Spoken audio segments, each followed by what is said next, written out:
정치자 여러분, 안녕하세요. 안녕하세요. 오늘은 캐나다에서 최근 있었던 좀 큰 변화들, 이걸 중심으로 보내주신 자료들을 좀 깊이 파고 들어볼까 합니다. 네, 특히 유럽과의 국방 협력 문제하고요. 또 마침 역사적인 국왕 방문도 있었죠. 맞습니다.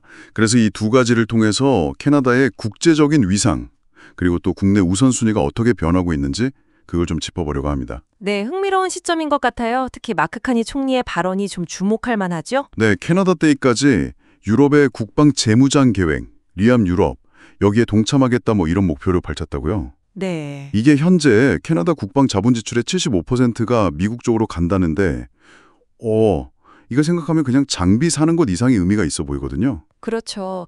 그러니까 미국에 대한 어떤 오랜 국방 의존도, 이걸 좀 재평가하려는 신호, 뭐 그렇게 볼 수도 있을 것 같습니다. 그럼 그 리암 유럽이라는 게 구체적으로 뭔가요? 그게 유럽 국가들이 앞으로 한 5년 동안 1조 2,500억 달러 정도를 투자해서요. 유럽 자체의 어떤 국방 역량, 또 생산 기반, 이런 걸 강화하려는 계획이거든요. 와, 규모가 상당하네요. 네, 캐나다로서는 국방 공급망을 좀 다변화하고 미국 의존도를 줄이려는 그런 전략적인 판단이 깔려 있는 것 같아요.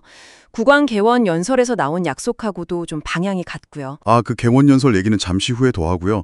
근데 마침 또 트럼프 전 대통령이 골든돔 미사일 방어 시스템 제안을 했었잖아요. 네, 했었죠. 뭐 캐나다가 51번째 주가 되면 공짜로 해주고 아니면 610억 달러 내라. 약간 도발 같기도 하고요. 그렇죠. 좀 그런 면이 있었죠. 네이토 국방비 지출 논쟁하고도 연결이 되거든요. 그 GDP 대비 몇 퍼센트 내라 뭐 이런 거요? 네, 맞아요. 마르크 루터 네이토 사무총장은 GDP의 5%를 제안하기도 했지만 카니 총리는 좀 달랐어요. 구체적인 수치를 약속하기보다는 캐나다의 실질적인 필요에 맞추겠다. 그렇죠.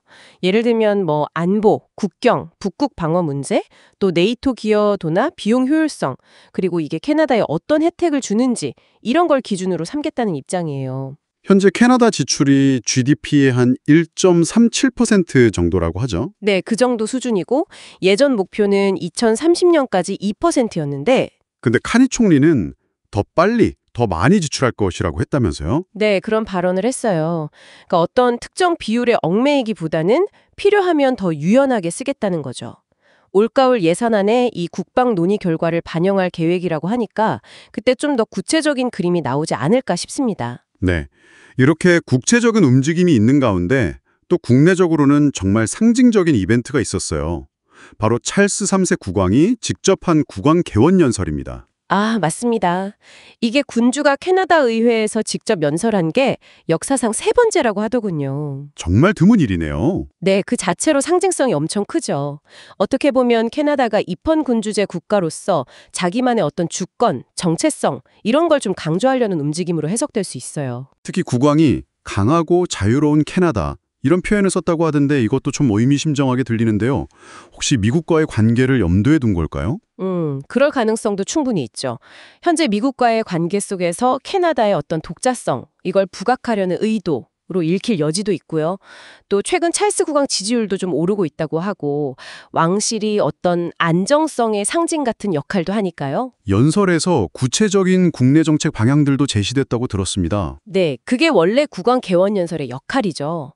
헌법적으로 정부의 정책 방향을 설명하는 자리니까요. 내용을 보면 경제적 부담 완화, 예를 들어 소득세나 첫 주택 구매자 GST, 상품 영역세죠 이거, 인하 같은 거요. 실질적인 민생 문제네요. 그렇죠.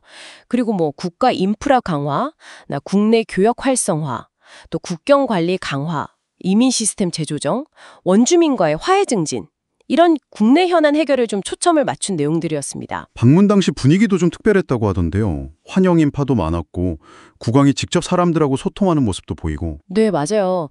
그리고 의전 차량으로 미국산 대신에 BMW 전기차를 썼다는 점. 이것도 좀 눈길을 끌었죠. 그것도 상징적인 의미가 있겠네요.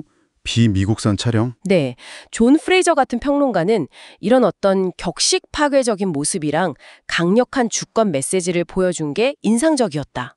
이렇게 평가하기도 했어요. 디테일 하나하나에 의미를 담으려고 한 것 같더라고요. 자, 그럼 이 모든 걸 종합해보면 청취자 여러분께는 이게 어떤 의미로 다가올까요?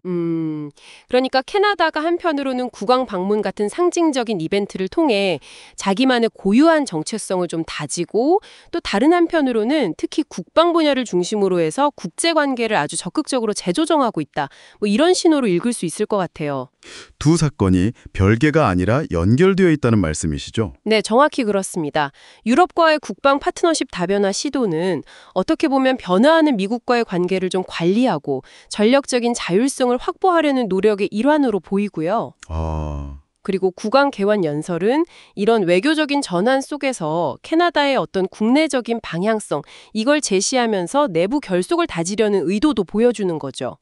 연설에서 급변하는 세계라는 말이 좀 반복적으로 나왔거든요. 네, 불안정한 국제 정세를 의식한 거군요. 그렇죠. 외부 압력에 대응하면서 동시에 내부적으로 정체성을 강화하려는 캐나다의 고민이 좀 드러나는 대목이라고 할 수 있습니다. 네, 오늘은 이렇게 캐나다의 유럽 국방 협력 전환 가능성, 그리고 최근 있었던 국왕 방문의 의미를 좀 깊이 있게 살펴봤습니다. 네, 참 흥미로운 변화의 시기는 것 같습니다. 마지막으로 청취자 여러분께 던져볼 질문이 있을까요?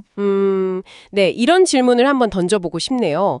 캐나다가 이렇게 외부 환경 변화에 대응해서 새로운 파트너십을 찾고 또 국가 정체성을 강화하려고 하는 이 시점에서요.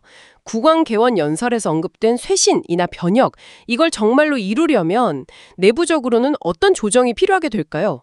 경제적으로든 사회적으로든 혹은 정치적으로든요.